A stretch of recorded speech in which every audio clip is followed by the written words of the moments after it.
Thank you, Missy.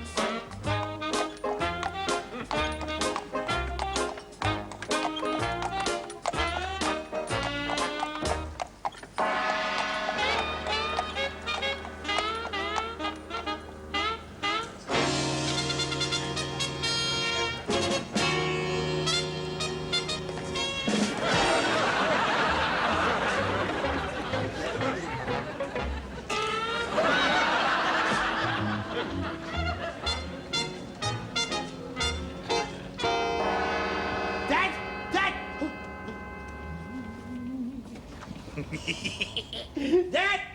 Dad! Come out! Dad! Dad, we're up! Where are you? Oh, gold! He's sloped off again. I don't know what a bother.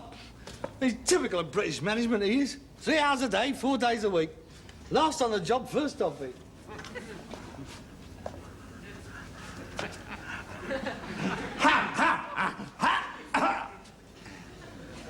Oh, the chairman of the company is paying us a surprise visit. I was first. Tell me, Sir Albert, there is a rumour circulating the city that your company, with its interim 6-monthly balance sheet, will show a fantastic profit, instead of a comfortable 25 quid, of a staggering £72.50. Would you care to comment? Cobblers! Oh, cobblers! How succinct!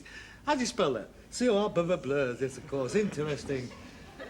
I also hear a rumour that you've been awarded, for the 3rd year running, a Queen's Award for indolence. If you're too greedy lazy, go up and get it. Look at him. The one-man think tank. This is the man who described the prognostications of Herman Kahn and the Hudson Institute as a load of old crap. Where have you been? Well, if you must know, I've been down to the cemetery to put some fresh flowers on your mother's grave. Liar! You've been at pictures. How do you know? Simple. You got chalk ice on your choker, popcorn in your turnips, mustard and tomato ketchup on your face, and the chewed-up, knotted end of a hot dog skin dangling down the front of your cap. Obviously the result of an abortive attempt to flick it over the balcony. The game is up, Sir Albert. I advise you not to try anything foolish. Watson searches Harris for a cyanide pill. A right clever little dick, ain't ya? Well, it's obvious, isn't it? Every time he goes to pictures, you comes back home in a mess. Dirty, dirty. You ought to wear a cellophane bag with your head poking out the top. Yeah? You could walk through the car wash on your way home. What are you doing out of the pictures in the afternoon? You're supposed to be working. Well, I get in cheap in the afternoon. I'm an old-age pensioner. It don't cost the firm much, only a shilling. A shilling? I don't object to that. It's the 2 quids with your stuffs down your cake hole I object to. I'd go on to the pictures. I like a bit of kung fu now and again. You dirty old man. I know you do. I've heard all about these poor old lady pensioners who has to keep changing their seats. Most of the screams during the Dracula is down to you. Look, I'm warning you. These geriatric gymnastics has got to stop. Yeah, them old bags don't move their seats because of me. It's them looking for fellas. They're sex mad, that's what they are. Hey, you should go this week. It's good. A double kung fu. There's King Boxer and Enter the Dragon. That Bruce Lee's marvellous. You should see what he does to those Japs. There are 12 of them lined up, facing him with knives. He jumps 7 foot in the air, out comes his leg, boom, right in the first fella's ear hole. And they all go down. Pum, pum, pum, pum, pum, pum. And the manager shouts out, strike, and he has another go. No, you doesn't, he says. Husha-kaya! Oh, he's marvellous. That kung fu's deadly. The rubbish. I'll have a Cooper want to give him a right down boy, right at the end of his nose. That would have been the finish of him. Never. Oh. Boxing's no match for kung fu. The most deadly form of self-defense known to man. You should see the way he kicks that bloke up the throat with the front of his heel. I'll kick you up the throat with the front of my heel if you don't stay home in the afternoons. You're supposed to be working. I'm trying to run a business here. You're supposed to be in the yard, clearing up, sorting out and selling things. Yeah, you never bring anything back worth selling. What about this, Voila. Cool. That's a big one. You'd have to grow tall flowers to put in that. It's nice, though. Where'd you get it?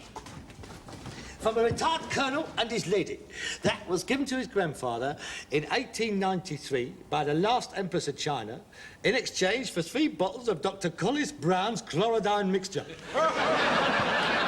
She was so grateful at being cured that she had that filled up with opium and he sailed for home.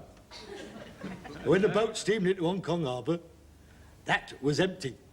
And he was lying stretched out on his bunk, smashed out of his skull. Terrible thing, that opium, the scourge of the Orient. It comes from poppies, you know. Remembrance Day and that. I was down when it was. Copy. Oh, God. Yeah. Mind the patina? I bet if that was full today, it'd be worth £1 million. I wonder if there's any left in it. Oh, gold. What pen and ink. What is it?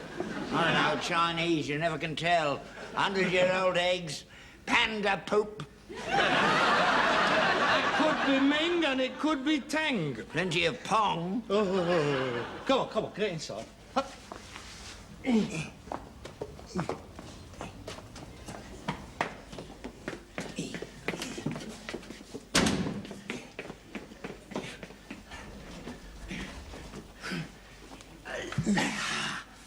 Oh, it's beautiful.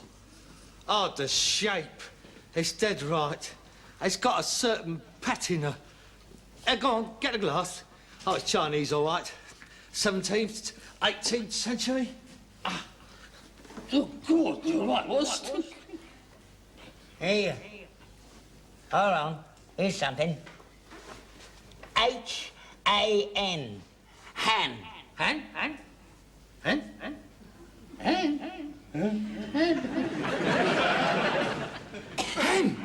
The Han Dynasty.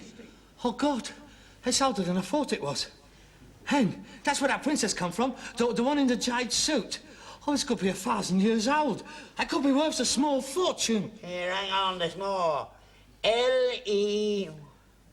Lee. Lee, that's Chinese, Lee. No, it's not. It's Han Lee. That's near Stoke-on-Trent.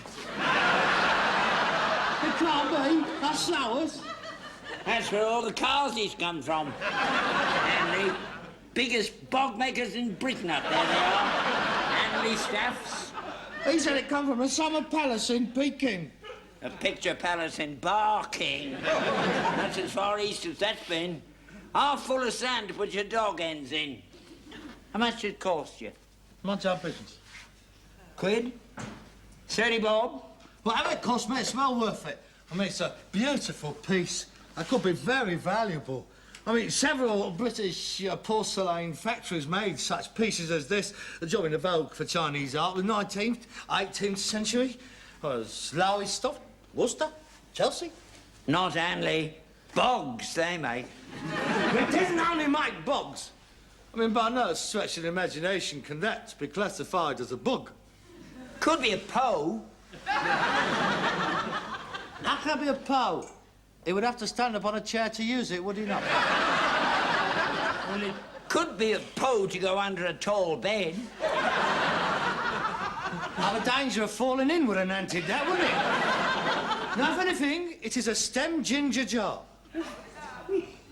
I made it only, I grant you, but for the Chinese market. Well, I'm well satisfied with it. It's well worth the 25 quid. How much? Bob. You gave 25 quid for that load of old rubbish? Yeah, that's nice. We'll take that load of old rubbish up to Sotheby's. Nossel gets a couple of hundred for it. Hello. Don't take long for the news to get round the art world, does it? The stem ginger jar collectors is on the march. Now, Harold, don't do anything stupid. Don't let it go for anything under 30,000.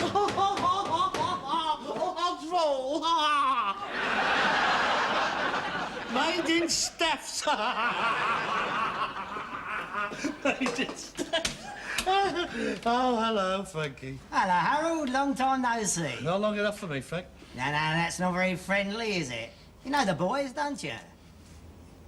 What do you want? Just a little friendly chat. I've got a little proposition to put to you. Not interested. Goodbye. Do you want to try shutting it again? What do you want, Frankie? I'm busy. I told you, a little business proposition. I'm going to make you an offer you can't refuse. You've been going to pictures too much, Frank. Ask us in, Harold. There's a good boy. I don't conduct business on the doorstep. The boys might get a feeling they're persona non grata. They wouldn't know what it meant. No, but I can tell you. And they're very sensitive. Do yourself a favour, Harold. I'd hate to see any alteration in the configuration of your physiognomy.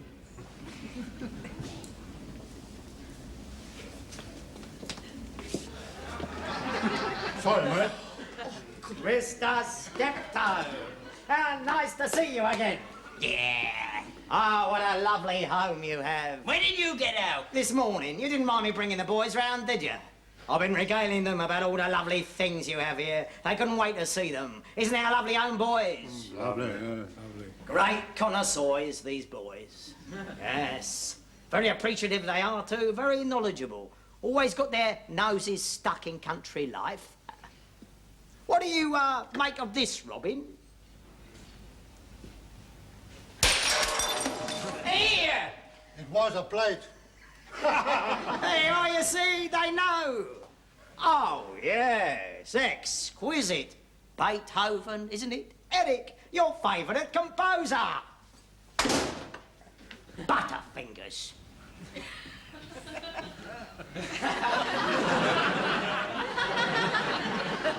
All right, Frankie. Get to the point. What do you want? It's more like it. Mind if I sit down? Thank you. I represent the Shepherd's Bush Mutual Traders Insurance Company. Since when? Since this morning. Never heard of it. No, the company has not been in existence very long. How long? Since this morning. Of course. We don't need no insurance. Everybody needs insurance. For instance, if you've been insured by us, those exquisite pieces now lying on the floor would have been covered. You mean we could have claimed on them? No, but they wouldn't have got broken, would they? Oh, Frankie, you're not going to come down protection, reckon, are you? Protection, Harold? Oh, dear, oh, dear, oh, dear. What unfortunate terminology you do employ. No, no, no insurance, Harold. British insurance companies are held in high esteem throughout the world. You know that. Earthquake, pestilence, flood, losses at sea, broken crockery. I mean, it's one of our greatest invisibles, ain't it? Don't need any more insurance. We're fully covered. Yes, but they're going to get fed up, keep paying out for breakages, aren't they? I mean, the time is going to come when they're going to say, no more. Sorry, Mr. Steptoe, you're a bad risk. You'll have to go elsewhere to someone like... You? Like me. Of course. That's right. So why not save yourself and them a lot of trouble by coming to me and insuring yourself right from the outset? How much? Well, I think we could take you on at full risk for a mere 15 quid a week. A mere 15 quid? That's all we pay a year at the moment. Can't afford to pay 15 quid a week. Don't say that. I mean, think of the cover you're going to get. I mean, up to now, we've only been talking about accidents. What about malicious damage? Awful lot of vandalism about. It's rife. Have you seen the official figures? Shocking. I mean, you take that beautiful Chinese urn. Supposing someone was going to come in here and smash it.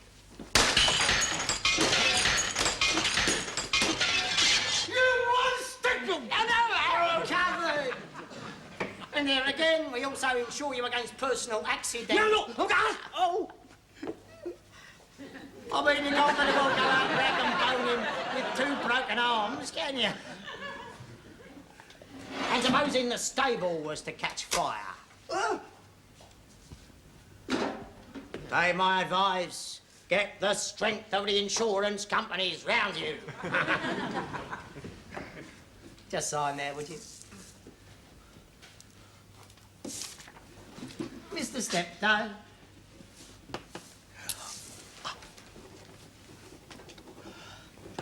£15, please.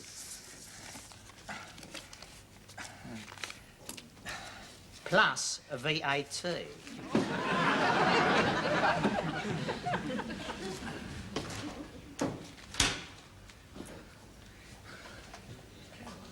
8%.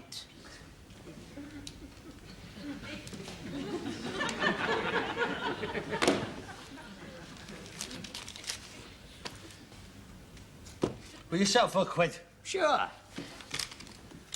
There you are. You even get your own personal little book. And just to make things easy for you, a man will come round each week, just like the Prue, and collect your premium. You have made a wise decision, gentlemen. It's been a pleasure doing business with you.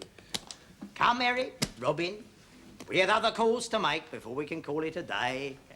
An insurance man's life is not an easy one. It's a bloody profitable one now, isn't it?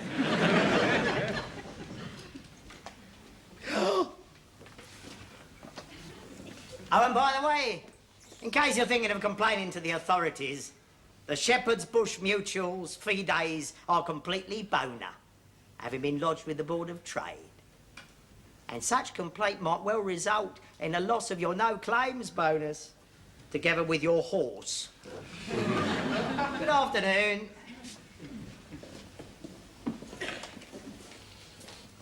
Rotten, stinking castle! I'll get him. I'll have him. I'll get him one day. You're gonna get away with this. You can't fight them, Harold. They're vicious. Don't do anything stupid, Harold. I don't want to see one of your ears coming through the letterbox. I'm not gonna flog my guts out, keeping him in luxury. There's nothing we can do about it. We'll go to the police for a start. What can they do? You heard what he said. It's a legal company. We'd have to prove intimidation. And while they were sorting that out, so would we be. No, maybe 15 quid. That'll be 20 quid. That'll be 30 quid. I'm not paying it. No, Harold, please, please, think of me. I'm too old to get duffed up. You might as well open up the hole and bung me down in top of your mother and have done with it.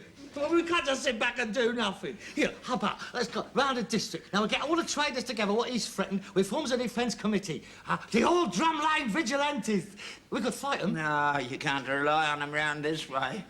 It was bad enough during the war. We tried to form a home guard brigade. 2 of us turned up, me and the butcher's wife. We can't all be cowards. You must be joking. I remember the day war broke out. At 11 o'clock, Mr. Chamberlain said we were declaring war on Germany, and at 11:05, they was all down the tube station. Half of them didn't come up until 1945. Oh, you're on your own, mate. You won't get any help from them. We just can't sit back and let a whole bunch of thugs terrorise the neighbourhood. Wait a minute. That's it. There is something we can do. What? I saw a film once with the Seven something. Oh, I remember that. James Mason was in it. He whacked this bird across the knuckles and said, "Francesca, you'll never play the Joanna game." No. Wasn't that? It was a foreign film. The Seven... Yeah, itch? There's more foreign than that. That was Japanese. Yeah, that's it. Was the Seven... Dwarfs? Was that Seven Samurai? That's the one. Who was in it? Who cares who was in it? There was a someone. Toshimo Mifune. That's it. Never heard of him. Oh, you must have done. He was in those magnificent men in the flying machine. And then there was... Oh, what does it matter? They were in a similar situation what we is faced with today. Now, there was this medieval Japanese village, and they were constantly being looted and pillaged by this band of outlaws. You know what they done? No. What? They sent a bloke out to our mercenaries to protect them. The Seven Samurai. What are they? Japanese warrior. That goes wandering around the countryside, hiring their services. Oh, a bit like a security corps. Similar, yeah. Anyway, they come to this village, they organise their defences, and they knock 7 bells out of all these bandits. And everybody lives happy ever after. Except the samurai. They got killed. But we won't tell them that bit. They wouldn't have got killed if they'd known about kung fu. Oh, of course, sir. Will you stop going on about kung fu? Well, how much did it cost them? Oh, it was very cheap in those days. It was a bowl of rice a day and a free go at the best-looking bird in the village. Right, to luck round here. The best we can offer them is Dolly Clackett, and she's been offering it for years. Even to me. Well, that's what we're gonna do. We're gonna fight fire with fire. We're gonna hire our own samurai. Yeah, but there's no Japs living around here. We might get a few Gurkhas. Also get some strong-armed boys in from the scrubs. Yeah, they can live in. And when Frankie Barrow and his boys come round, they'll tear them to pieces. No. That's no use. Why not? That costs too much money. You can't buy muscle cheap these days. Well, it's a good idea, though. You leave it to me. I'll find someone. You? Who? I've got friends. I'll sort something out. See you later. Who you gonna get? You'll see Frankie Barrow. He won't know what hit him.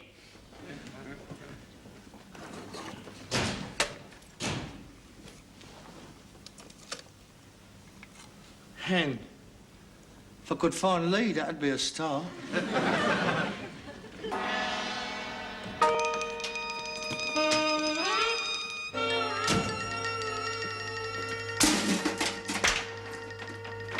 Did you have a good day? Yeah, well, I suppose. There's a bit of guilt on this one. Nothing happened to you, then? What do you mean? You weren't duffed up by Frankie Barrow's mob? No? Well, that's good, because today's collecting day. Eric and Robin came round this morning. You pay him? No, I told them to get stuffed. They said they'd be back.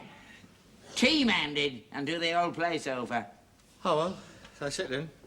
I'll, ring the hospital and book us a couple of beds. What do you want to go and do a thing like that for? A week ago, you promised you'd get a mob in. And what's happened since? Nothing. We're defenceless. I've a good mind to get one in before they do. Oh, well, perhaps if I apologise, I could offer to pay double. Do you want to meet them? Who? My boys, they're here. They're inside. They can't wait to get stuck in. Oh, thank God for that. Big boys, are they? Huh? Oh, yeah. Tough, you know, big. Yeah, Frankie Barrow won't know what day it is. Come on in, say hello. Yeah, just give us a second.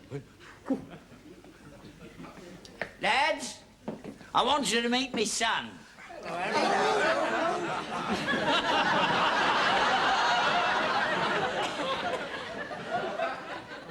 Tell me it's a joke.